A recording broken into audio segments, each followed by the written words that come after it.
Welcome to Let Me Fix This. Enjoy the video. In this video, I will explain how to mud uneven drywall.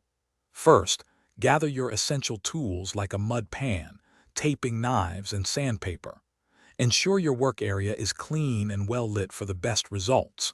Always check for any loose drywall screws and secure them properly before you begin. Finally, remove all dust or debris from the drywall surface to ensure good adhesion. Now let's apply the first coat. Mix your joint compound until it's smooth and lump-free. Use a 5-inch or 6-inch knife to apply a thin, even layer of mud over all seams and screw holes. Then, embed your drywall tape firmly into the wet mud, pressing out any air bubbles. Smooth out any excess mud, leaving a slight crown over the tape to account for shrinkage. Once the first coat is completely dry, usually after 24 hours, it's time for the second coat. Apply a wider, thinner layer of mud over the taped areas.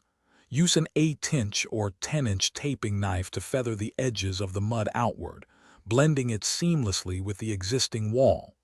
This step helps to build up the joint and create a flatter surface. For the final coat, apply a very thin skim coat after the second coat has dried. Use a wide knife, up to 12 inches, to achieve a seamless blend. Once dry, lightly sand the mud with 120 to 150 grit sandpaper or a damp sponge to remove any imperfections. Remember to wipe away all dust thoroughly before priming and painting for a professional finish. Thanks for watching. If you found this helpful, don't forget to like and subscribe.